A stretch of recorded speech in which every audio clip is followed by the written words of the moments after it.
Bom dia, boa tarde, boa noite. A depender do horário que vocês estão assistindo. Duvido que vocês vão assistir essa porra, vão assistir só depois mesmo, vão assistir antes, mas enfim. Vamos falar hoje aqui de efeitos dos contratos, meus amigos mancebos.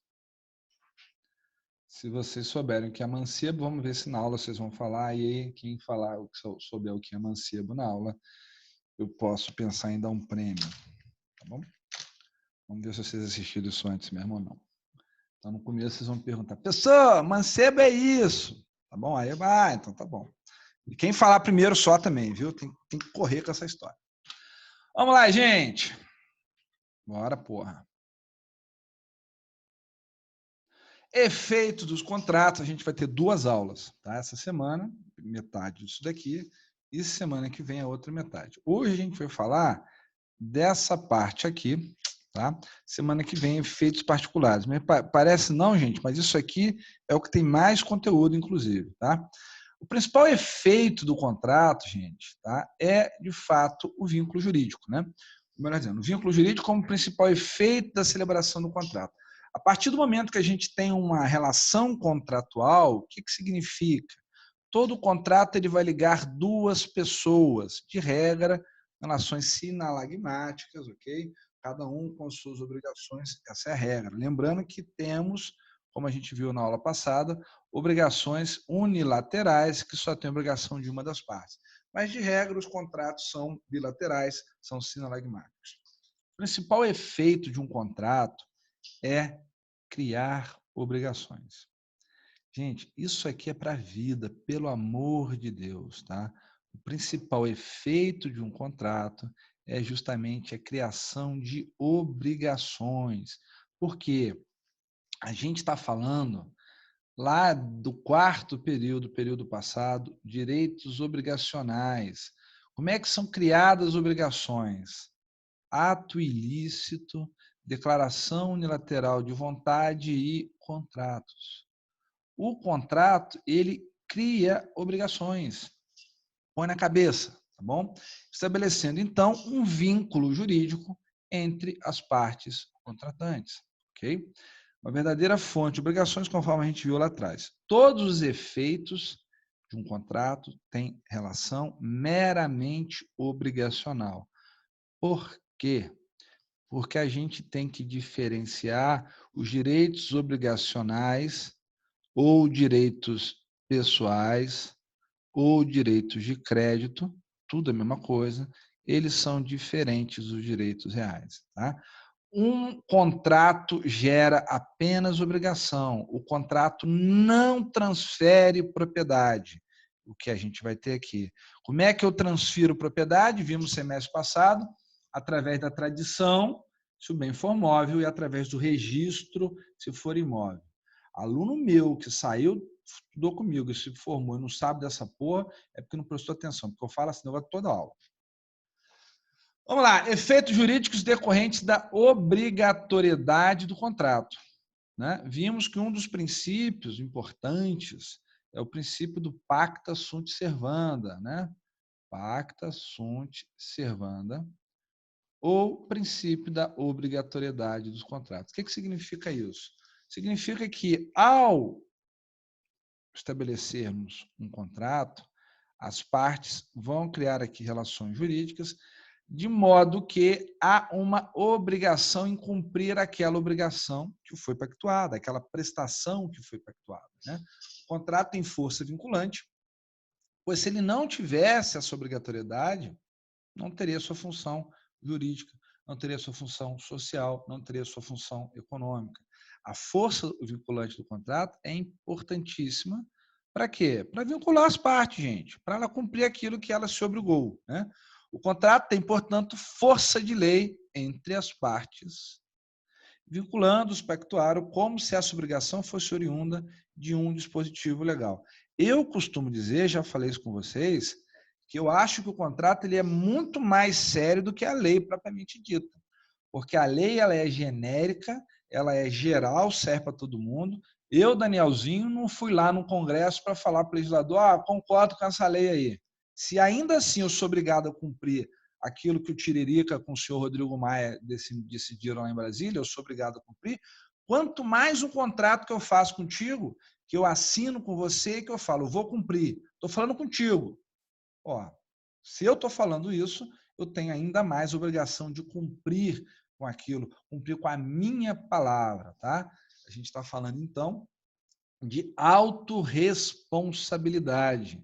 Esse é um conceito que, infelizmente, nessa geração, como é que é o nome da geração? Millennials, aí, a galera não sabe que porra é essa. Autorresponsabilidade. Se eu falei, eu tenho que cumprir aquilo que eu falei, aquilo com que eu me comprometi. Então, o principal efeito aqui da obrigatoriedade dos contratos, um dos efeitos jurídicos, né, é justamente o que a parte se obrigue perante aquilo que ela livremente pactuou. Ok? Efeitos decorrentes da obrigatoriedade. Então, dessa obrigatoriedade decorre que cada contratante fica ligado ao contrato, como se fosse lei entre as partes, sob pena de execução ou de responsabilidade por perdas e danos. A gente vai ver isso ainda no final do semestre. Quando um contrato não é cumprido, quando uma obrigação não é cumprida, já vimos isso, o que o credor pode fazer? Exigir cumprimento forçado daquela prestação ou perdas e danos. Tá? Então, isso decorre do quê? Justamente desse efeito relativo à obrigatoriedade. O contrato deve ser cumprido como se fosse lei, tá? Tamanha é a sua força vinculante, tamanha a sua força obrigatória. E, de regra, o contrato ele é irretratável e inalterável, tá, gente? Essa é a regra. Na verdade, isso aqui tem que ser dito melhor. O contrato ele é irretratável ou inalterável por imposição. Por imposição. Exemplo que a gente está vivendo no nosso dia a dia hoje. Tá? O cliente minha acabou de me ligar dizendo aqui, ela tem uma sala comercial, né? Nessa sala comercial está estabelecido lá um escritório. Tá? E aí o cara paga para ela R$1.000 por mês. E aí, não vou entrar muito nesse efeito de hoje, só para vocês entenderem. E aí o cara mandou uma cartinha para ela e falou assim, olha, fulano, então, ó, esse mês eu não vou pagar aluguel não, porque eu não ganhei dinheiro nenhum, então eu vou te pagar porra nenhuma, vou te pagar zero. Ele assinou um contrato onde ele se obriga todo mês a pagar 1.000. Ele pode alterar essa cláusula contratual unilateralmente? Ele sozinho falou, não vou pagar esse mês não? Não, não pode. Tá? O efeito da obrigatoriedade é justamente isso. Para que haja modificação, alteração do contrato, para que haja alteração, para que o contrato seja retratado, seja modificado, seja extinto, é necessário que haja, de novo, o consenso. O mesmo consenso que criou é esse mesmo consenso que vai modificar, que vai extinguir. Tá? Unilateralmente, a parte não pode extinguir ou modificar um contrato. Beleza? O contrato é irretratável e inalterável, ou melhor, ao contratante não será permitido liberar-se ad nutum do lema obrigacional, que apenas poderá ser desfeito com o consentimento de ambas as partes. Se ambas as partes consentiram em desfazer o negócio, se ambas as partes consentiram em alterar o negócio, ok, problema nenhum, o princípio da autonomia da vontade. Agora, o princípio da autonomia da vontade que te dá a liberdade de criar um contrato, ele não pode vir e você mudar ele a seu bel prazer, tá bom? Outro efeito jurídico, o juiz, ante equiparação da lei ao contrato, fica adstrito ao ato negocial, interpretando e esclarecendo seus pontos obscuros, como se estivesse diante de uma prescrição legal, salvo naquelas hipóteses em que permite modificá-lo, como na teoria da imprevisão, que a gente está vivendo hoje, ou força maior, ou caso fortuito. Tá? Gente, vamos lá. Regras de interpretação, né? A gente viu, já teve uma aula só sobre regras de interpretação, lembrando que a Lei de Liberdade Econômica modificou um pouquinho isso, acrescentou algumas coisas lá, tá? E o juiz ele vai usar as maneiras de interpretar. Agora, qual é a grande ferramenta que o juiz utiliza para interpretar um contrato? O próprio contrato, tá? Então, daí, mais uma vez, a importância da gente ter um instrumento escrito bem redigido, bem formulado, prevendo várias situações, de modo que seja possível uma correta análise por parte do julgador. Dúvida? Show. Se tiver dúvida também, vocês não estão aí para responder, né? Então, quando tiver dúvida, me pergunta na aula. Segundo princípio aqui, segundo efeito, é quanto à relatividade. Lá nos princípios, eu falei para vocês que existe um princípio chamado princípio da relatividade subjetiva dos contratos. O que eu expliquei para vocês que era esse princípio da relatividade subjetiva? O princípio da relatividade subjetiva significa que o contrato ele é relativo aos sujeitos que celebram o contrato. Ou seja, de regra, os efeitos do contrato só serão sentidos, né? Só terão efeitos quem? As partes contratantes, tá? Essa é a regra. Então, quanto ao alcance das consequências contratuais do ponto de vista subjetivo das pessoas atingidas, é preciso lembrar que, em regra, o contrato somente obriga as partes contratantes, não alcançando terceiros, de regra, tá? Pois não aproveita nem prejudica. Então, gente, de fato, normal, né? O normal é que o contrato ele só vai realmente produzir efeitos para as partes contratantes, ok? Se eu comprei do Jonathan, por exemplo, um terno azul, né? Só tem a ver com a gente. Eu com o Jonathan, eu comprei o terno azul dele. O que o Gerson tem a ver com isso? Nada. Vai prejudicar o Gerson? Vai melhorar? Vai melhorar? Não. Só tem a ver com Daniel e Jonathan nessa compra e venda do terno lá, tá? Então, a situação é essa. Outra questão. A obrigação contratual, exceto a personalíssima, vai ser passível de transmissão ativa e passiva. Lembra semestre passado que a gente falou de cessão de crédito e cessão de débito, né? O que é a cessão de crédito e a cessão de débito? É justamente a transmissão ativa e passiva do contrato. Aqui a gente está falando a efeito particular. E eu tenho ainda a título de sucessão universal. O particular aqui vai ser justamente exceção. Quando um indivíduo, por exemplo, vem a falecer, vamos imaginar que o cara comprou e vendeu numa compra e venda, tá? Não é comando vermelho, isso aqui é compra e venda. Numa compra e venda, o fulano aqui vendeu um carro e o comprador ficou de pagar com 30 dias, tá? Passados alguns dias, o vendedor morre. O comprador se libera da obrigação? Não, evidentemente que a obrigação de pagar o valor do carro vai ser feita posteriormente para os herdeiros, tá bom? Então, a gente tem aqui que a obrigação contratual, obrigação de pagar, é passivo de transmissão, nesse caso passiva, aos sucessores a título universal, aos herdeiros. O oposto também seria verdadeiro, né? Numa compra e venda, tá? O comprador paga o preço e o vendedor combina de entregar o bem dali a 30 dias. Neste período, o vendedor morre. Os filhos do vendedor vão continuar obrigados aqui a transmitir o bem que foi contratado pelo seu antecessor lá, tá bom? Mais uma. O princípio da relatividade sofre exceções. Epa, exceção que é bom, né? Quando o contrato ultrapassa as partes que nele intervieram, atingindo terceiros que não estipularam, tá? É exatamente o objeto da nossa aula de hoje, que a gente vai ver daqui a pouco.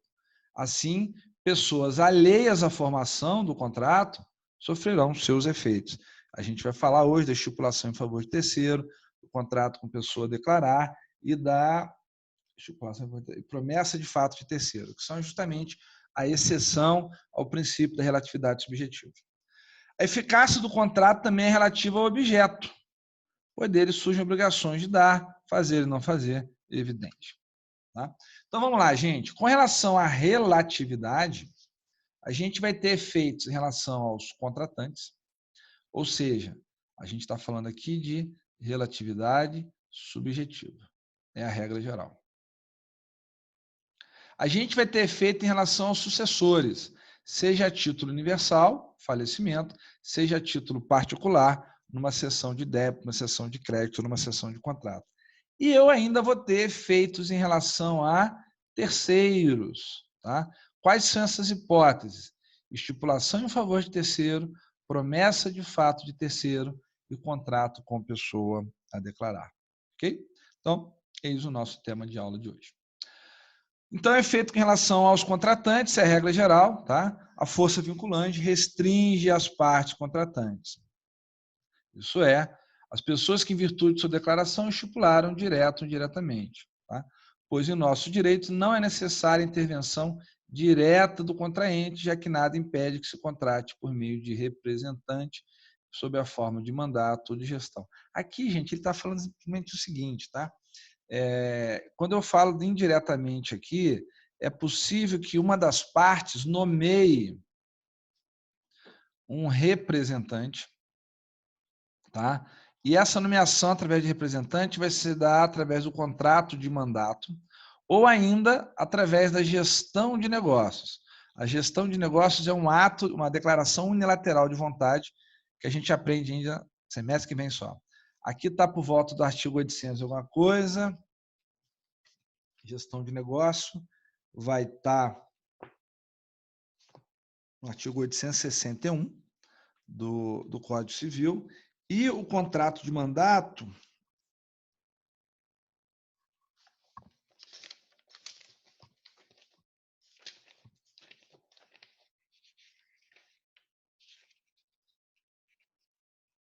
(653) do Código Civil, tá? Sugiro que quem tiver interesse vá lá dar uma olhadinha.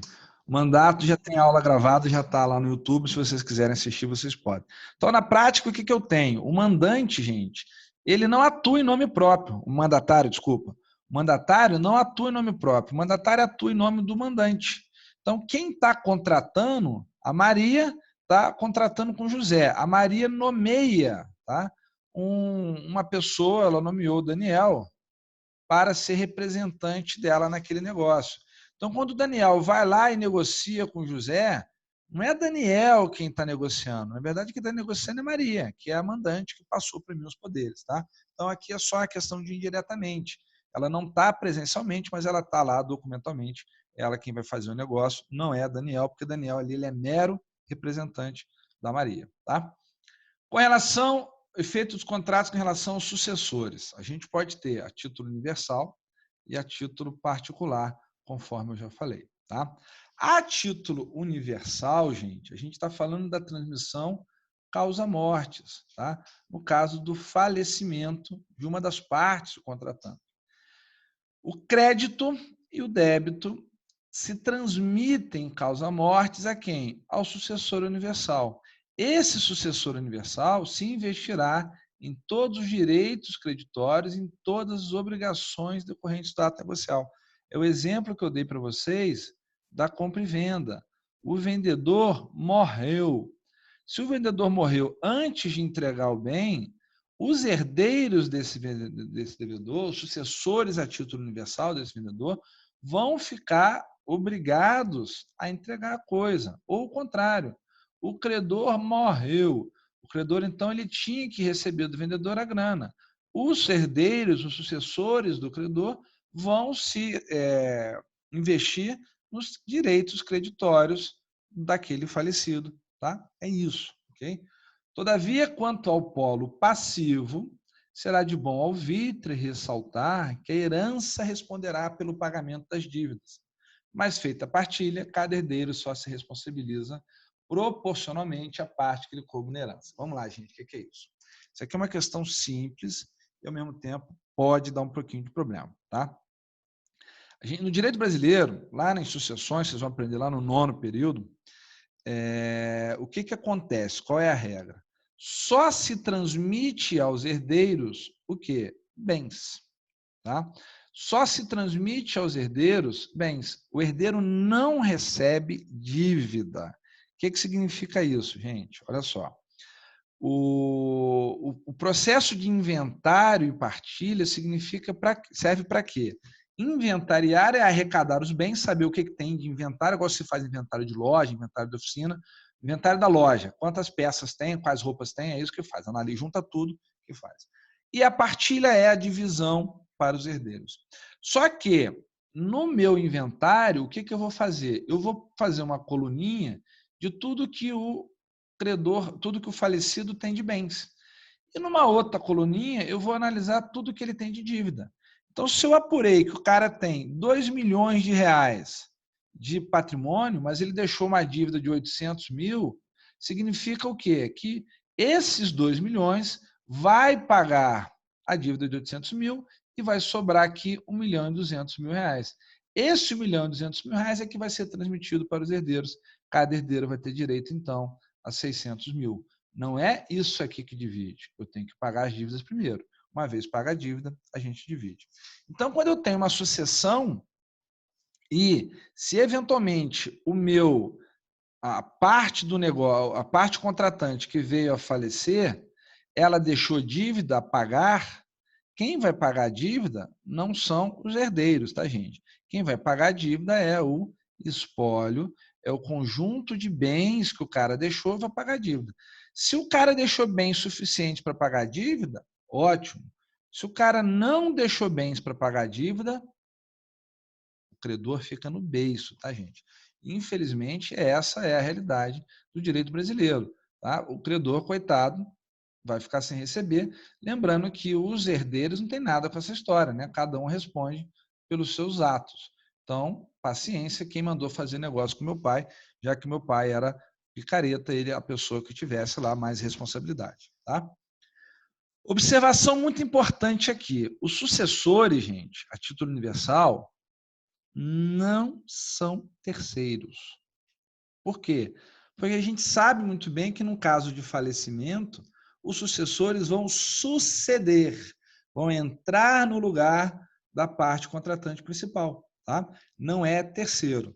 Logo, o fato de assumirem na relação jurídica a posição do falecido não constitui exceção ao princípio da relatividade. Não é exatamente uma exceção, tá?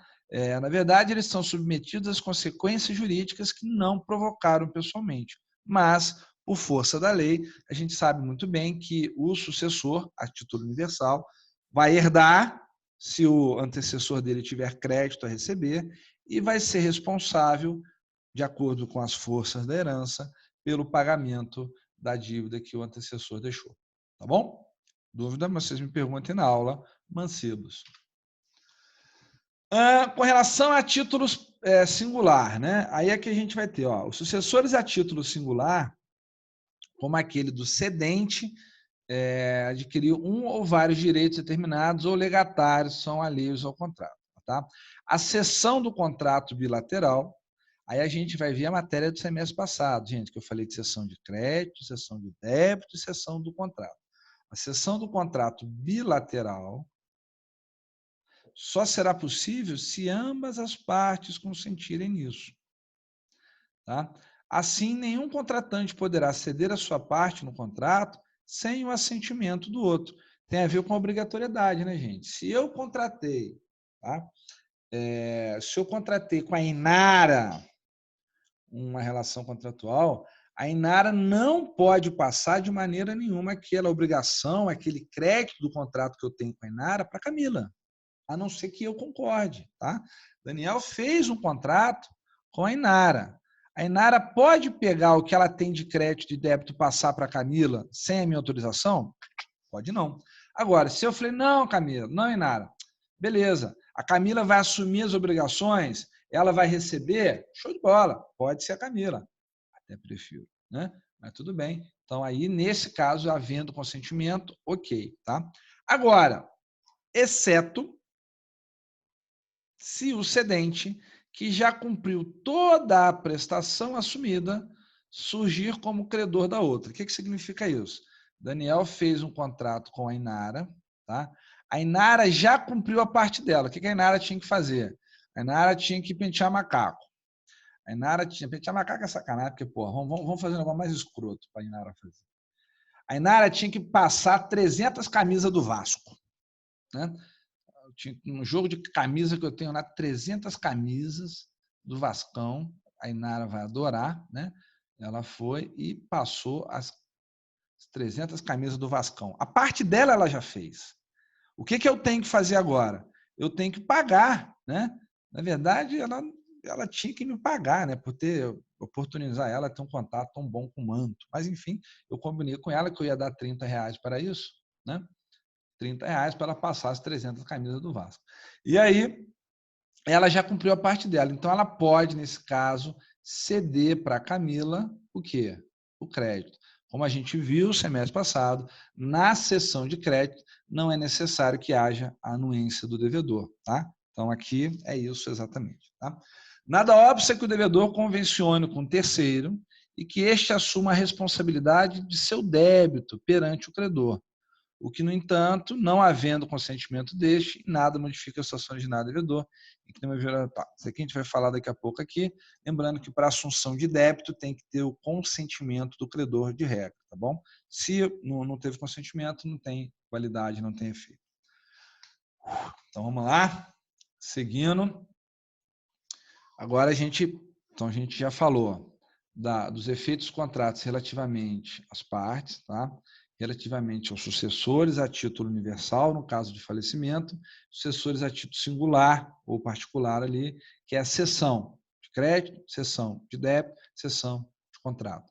Cessão de contrato, se nenhuma das partes cumpriu nada, tem que ter anuência de ambas as partes, tá? Cessão de débito não precisa da anuência do devedor.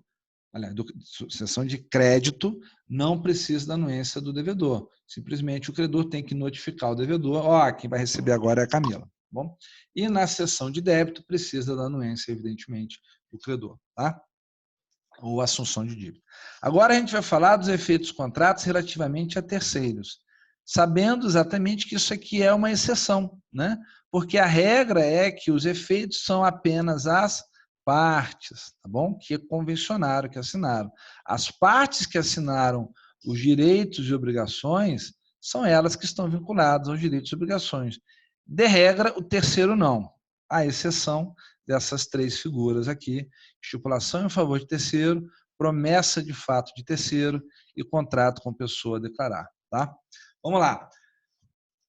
Princípio geral é o que o contrato não prejudica nem beneficia terceiros, tá? Atingindo unicamente as partes que nele intervieram. Falamos disso. Trata-se do princípio da relatividade dos contratos, não pode produzir efeitos além dos contraentes. Ótimo. Entretanto, este princípio não é absoluto, tá? Pois, se o fosse, acarretaria em graves consequências na realidade jurídica e social. Realmente, se de um lado nenhum terceiro pode ser vinculado a um ato negocial, no qual não anuiu, não concordou, por outro lado, a regra, né, é que o contrato, sim, vai produzir efeitos no meio social. Gente, o que é isso? Função social do contrato. A gente já falou isso muitas vezes na sala de aula, né? O contrato ele é feito para produzir efeitos no meio social, pelo amor de Deus. Então, o contrato que eu celebro com o Jonathan, né? O Jonathan vai ficar feliz da vida, porque vendeu o terno azul dele, vai gastar lá com cerveja, o dono do Tô Chegando vai ficar satisfeito. Então, a gente tem toda uma questão assim. Então, de fato, o contrato ele repercute sim em face de terceiros, tá? Que não podem escapar por força da lei ou da vontade das partes. Então, regra geral, a gente vai ver essas exceções especificamente. Primeira exceção que a gente vai ter é muito simples, muito comum isso daqui, que é a estipulação em favor de terceiro. Tá? O que é a estipulação em favor de terceiro? Vou dar um exemplo para vocês, que vocês vão entender muito mais fácil. O seu João me faz um contrato de seguro com a seguradora ABC. Ele faz um seguro de vida. E o que o seu João fala? Olha, se eu falecer, seguradora, por favor, pague o valor da indenização para quem? Para minha esposa, para Maria.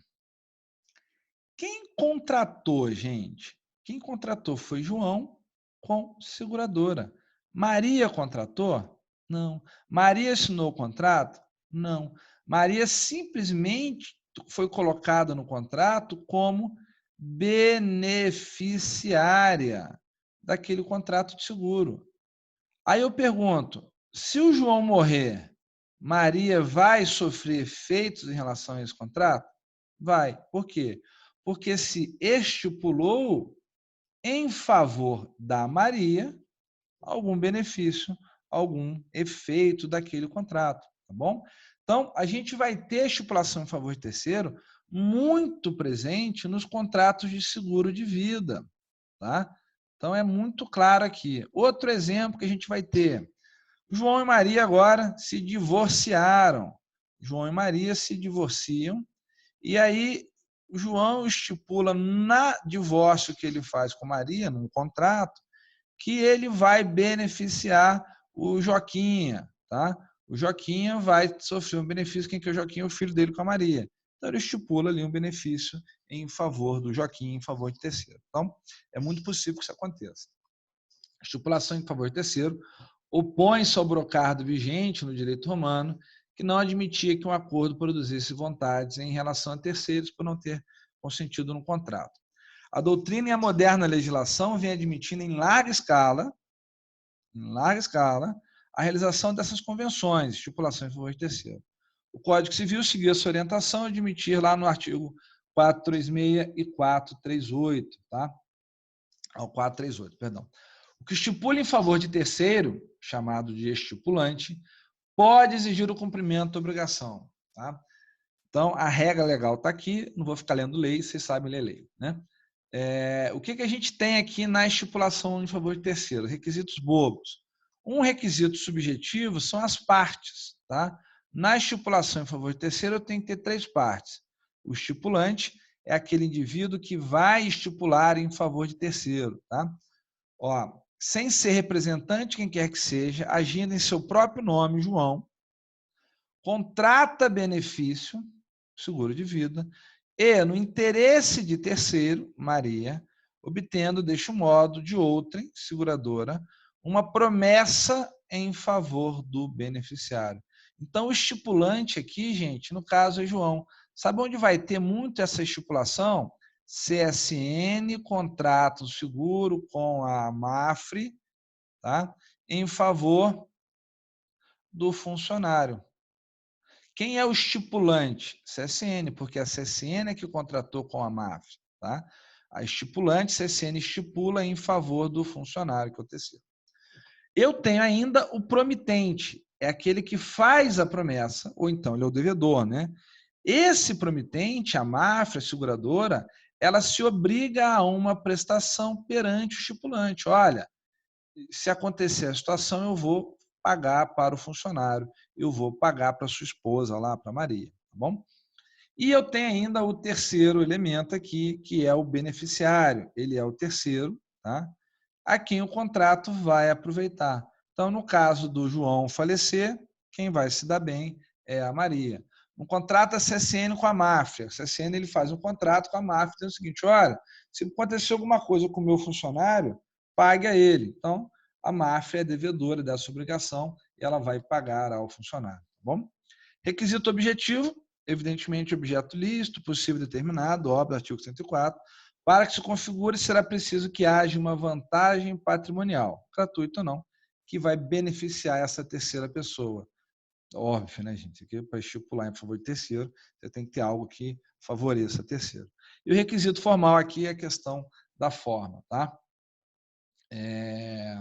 Então, gente, a estipulação em favor de terceiro é interessante. O código ele vai estabelecer ali algumas questões que vocês vão ler, que o terceiro ele pode deixar de reclamar, exonera, tal. Ele pode reservar, o estipulante, o João, ele pode estipular o direito de substituir o terceiro. Então, falou, olha, separei da Maria, não quero que você pague para a Maria mais não, agora você pagar para o Joaquinzinho, que é meu filho. Tá? Então, ele tem essa possibilidade ali. O próprio terceiro, gente, em que pese, né, o beneficiário, o terceiro beneficiário, em que pese ele não tenha contratado com a seguradora, se o João falecer, o terceiro tem ação própria, em nome próprio, contra a seguradora. Tá? Isso vai estar no material de apoio, espero que vocês leiam lá. Segundo caso que a gente vai ter é a promessa de fato de terceiro. Olha que louco. Na promessa de fato de terceiro, previsto aqui no artigo 439, 440, o que eu tenho, gente? Eu tenho o Antônio contratando com o Bernardo. Contrato aqui. Sabe qual é o objeto do contrato? O objeto do contrato é o seguinte: ô Bernardo, eu garanto que o Carlos vai fazer alguma coisa. É isso. O contrato é esse. A obrigação do Antônio é que o Carlos cumpra algo. Então, por exemplo, o Bernardo falou: porra, estou precisando de alguém para limpar a caixa d'água lá em casa. Aí o Antônio fala: putz, conheço um cara que vai fazer isso, o Carlos. O Carlos vai limpar a caixa d'água da sua casa, Bernardo. Fica tranquilo. Vamos assinar um contrato aqui que eu, Antônio, prometo que o Carlos vai limpar o contrato da sua casa, a caixa d'água da sua casa. É isso, tá? Aquele que tiver prometido, fato de terceiro, Antônio, responderá por perdas e danos se o Antônio não executar. Simples assim. Então o Bernardo fala: então tá bom, então maravilha. Aí o Antônio prometeu que o Carlos ia fazer, o Carlos não faz. Quem se ferra nessa história? Antônio. Aquele que prometeu o fato de terceiro, tá, Antônio, responderá por perdas e danos quando o Carlos não execute. Tá? Observação: tal responsabilidade não existirá se o terceiro for cônjuge do promitente. Vamos imaginar que o Antônio e o Carlos, são um casal, são cônjuge, ok? O Antônio falou: não, o mozão vai limpar. O mozão limpa para você. Por que o Antônio não responde, gente? Por uma questão muito simples. Tá? Por uma questão muito simples. Se o Bernardo entrar com ação contra o Antônio vai ser responsabilizado pecuniariamente, não vai? O Antônio perde o patrimônio. Só que olha só, se o Antônio é casado com o Carlos, Carlos perde o patrimônio junto, porque a depender, desde que pelo regime de casamento, tá? Isso aqui é coisa, a depender do regime de casamento deles, se o Antônio perde dinheiro, o Carlos também perde dinheiro. Só que, coitado do Carlos, ele não se obrigou a nada. Então, quando você for fazer um contrato e alguém prometer um fato de terceiro, e esse terceiro for cônjuge, peça a certidão de casamento. Se de alguma maneira houver vinculação patrimonial do terceiro, o promitente não será responsabilizado. Tá? Então, é muito importante que tenha isso. Artigo 440. Nenhuma obrigação haverá para quem se comprometer por outrem e este outrem, depois de se ter obrigado, faltar a prestação. Nenhuma obrigação haverá para quem se comprometer, ou seja, se o Antônio chegou para o Bernardo, falou: olha, o Carlos vai limpar. E aí o Carlos vem e fala: vou sim, vou lá, vou limpar. O que aconteceu aqui, gente? Qual era a obrigação do Antônio? A obrigação do Antônio era fazer com que o Carlos se comprometesse. Carlos se comprometeu. Se o Carlos não cumpriu, você não pode se voltar em face de Antônio. Nesse caso, você pode se voltar eventualmente em face do Carlos. Tá? Óbvio, se a obrigação do Antônio com o Bernardo o Antônio promete o fato de terceiro e o terceiro não cumpre, a responsabilidade não é do Antônio, porque o Carlos assumiu que iria cumprir aquela prestação. Tá bom? O contrato produzirá efeitos em relação a terceiros se uma pessoa se comprometer com outra a obter a prestação de fato de terceiro não participante deles. Caso em que se configura o contrato por terceiro, promessa de fato de terceiro. Este contrato requer para sua formação a presença de duas partes, Antônio e Bernardo, aptas a criar direitos e obrigações que ajustam entre si um negócio cujo objeto é um fato que deverá ser cumprido por outra pessoa. A obrigação do devedor, Antônio, é obter o consentimento do Carlos, pois este é quem deverá executar a prestação no final. Tá bom, gente? Vou dar uma paradinha aqui, porque já deu 40 minutos, eu posso correr o risco. Falta só mais um pedacinho pequeno e a gente já volta.